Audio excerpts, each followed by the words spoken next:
Introducing the smallest SUV Volvo has ever built. Oh, wait. I have it in my pocket somewhere. There you go. The Volvo EX30.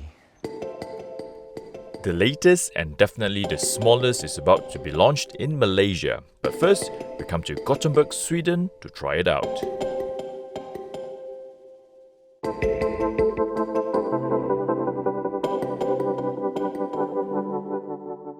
The baby EX90, as many would call it, shares the same platform as the Zeekr X and the smart #1 and #3 because they are all from the same family, the Geely Group.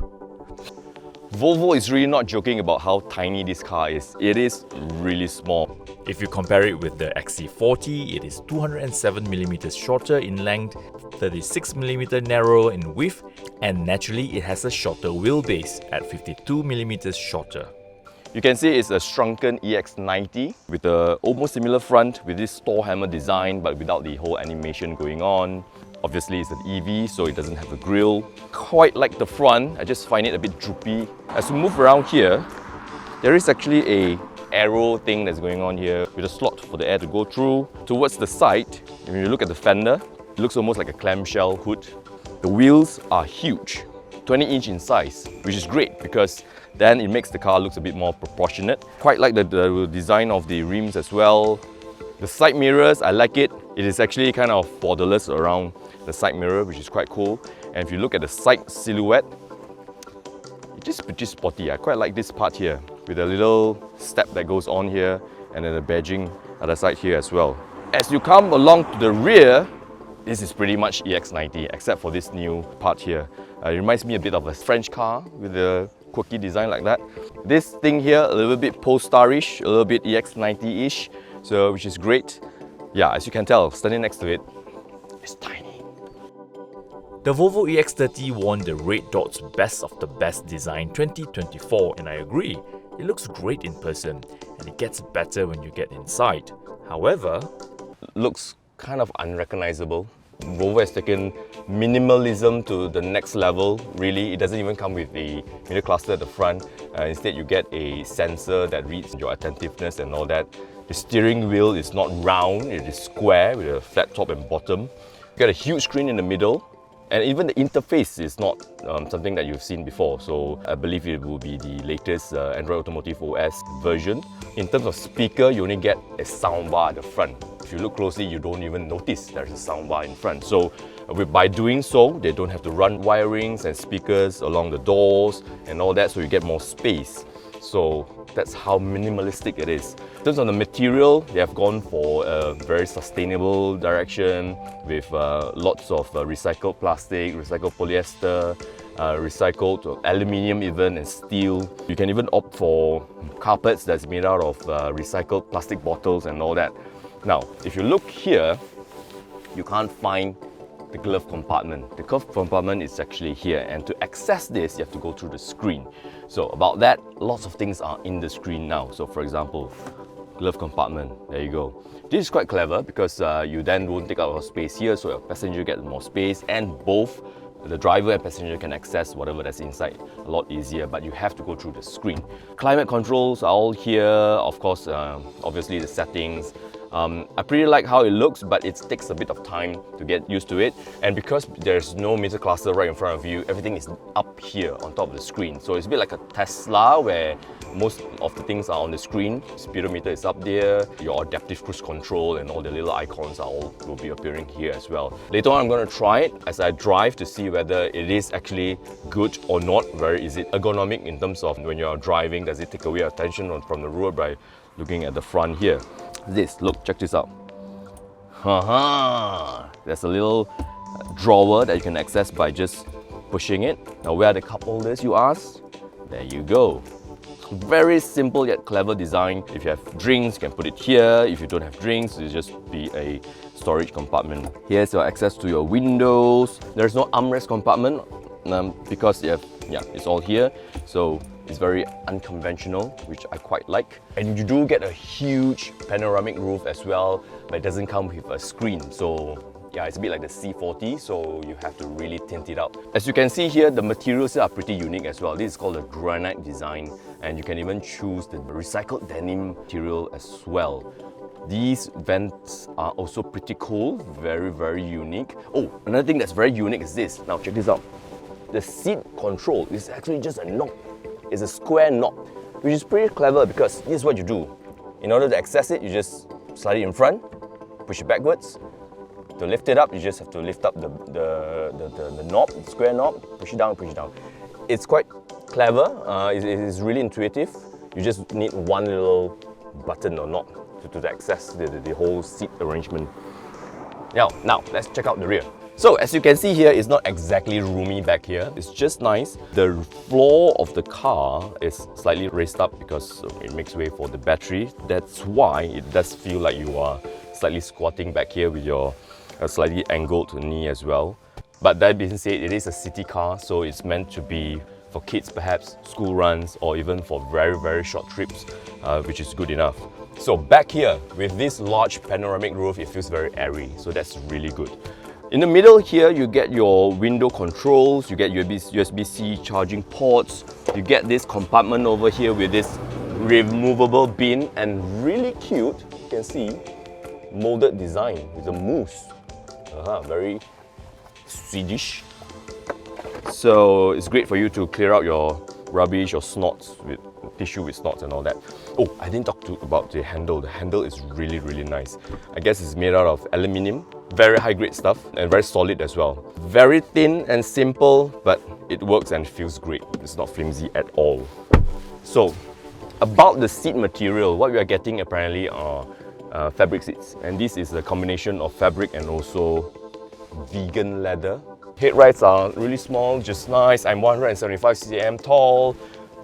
Quite a bit of headroom, not too bad. So because there's no screen for the panoramic roof as well, you get quite a bit of headroom. It is actually not too bad. For a city car, it's great. But how about the boot? Before the boot, this windscreen is really cute. Yeah.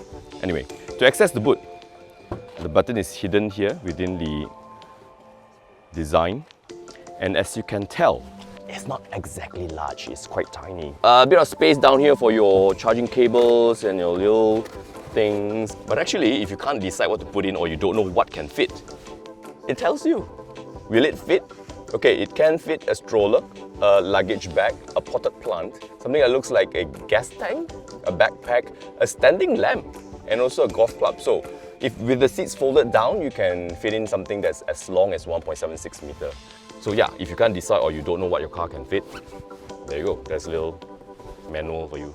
So, if you need more space, there's always the front because this is an EV. So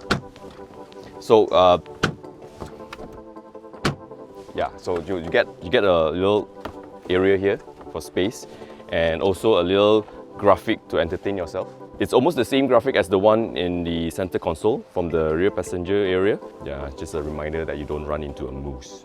Huge one. It doesn't stay for some reason. This is for safety reasons? I don't know.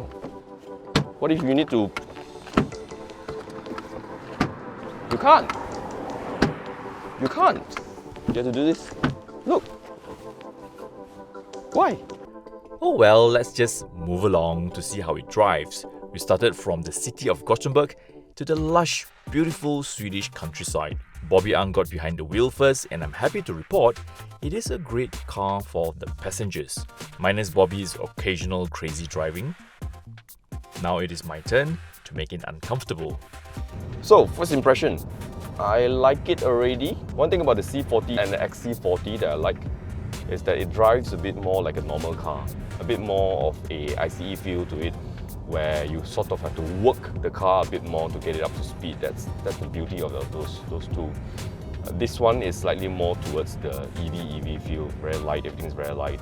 But it's understandable because it is a city car. It's meant to be very easy to drive, very light on the feet, very small as well.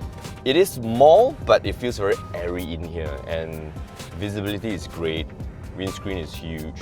It's surprising really. You get so much space from the door panel because there is no speakers in it because of the one big soundbar speaker right at the windscreen. And the way they design it as well, the glove compartment is right in the middle, so Bobby with his long legs can have more space.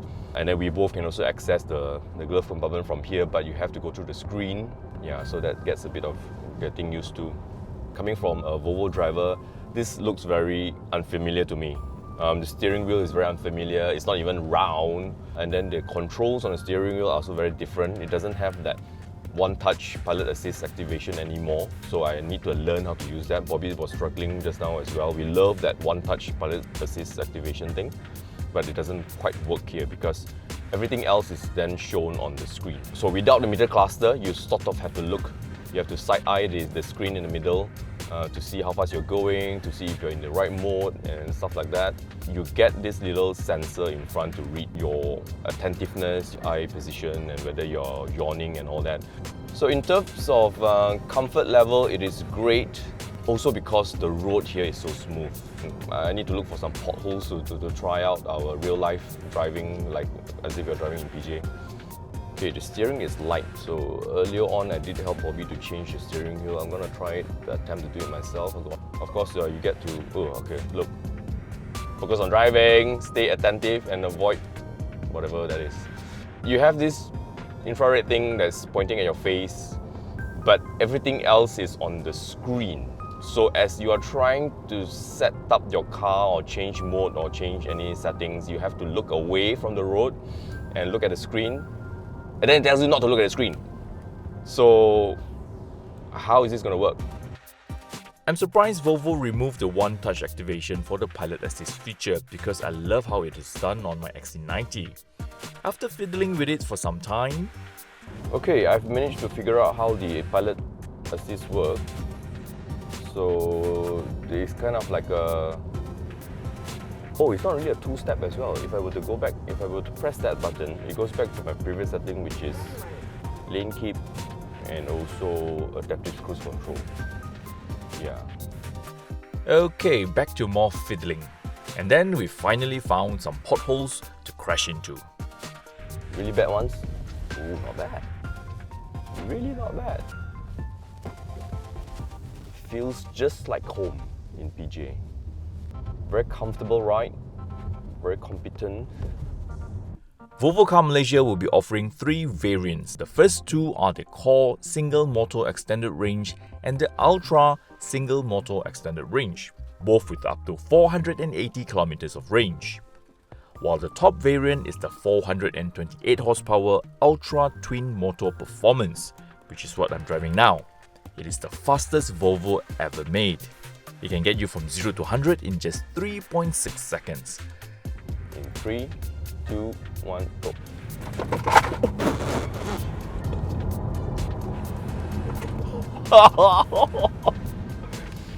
.6 seconds. That's how it feels like. Everything else, everything is gone. I think that whole drawer thing came off by the back. Oh, that was quick. So after more driving and fiddling with the pilot assist feature, so I finally figured out how the pilot assist works. As I mentioned earlier, in the normal Volvos, or at least in my Volvo, there's a one button that you press on and then pilot assist comes on and that's it. So here, it's kind of confusing. So the symbols on the steering wheels are actually quite confusing as well. So there is no like one button that you go for it. To turn it on, you have to flick the gear stalk. As you're driving, when you're on D, you pull it down to engage pilot assist. The first time when I engaged it, it was adaptive cruise control, but without the steering assist. So you have to come on to the steering assist button on the steering wheel to turn it on, and then to adjust the speed, there is an icon with the plus and then you see it in the visual. Then you plus for the speed and then you minus with the minus button at the bottom. So the symbols are not quite uniform, so it's quite confusing that way. So in that sense, as a Volvo owner, it is actually very unfamiliar. But I guess it is a good thing as well. I mean, it's supposed to be a modern car, it's an electric car. It's meant to give you another different kind of experience. If you are an owner of this car, as you spend a bit of time in it, and you will eventually get used to it. So, okay, I'm going to show you one thing, yeah. Because of the infrared camera in front of you, detecting the face, if you yawn, there. The car is smart enough to tell you to grab a coffee because you're falling asleep. So that's how clever the car is. Also, it's quite annoying when you are trying to do the settings on the screen, because that's the only place you get to do all the settings. The car will then tell you, hey, focus on driving, don't setting, don't do anything else. Yeah, that's quite annoying as well. There are more clever stuff. For example, it has this door opening alert feature that is a debut on this EX30 for when there's traffic or cyclists especially, to prevent car dooring incidents. It is all part of Volvo's safe space technology, which also includes the following features.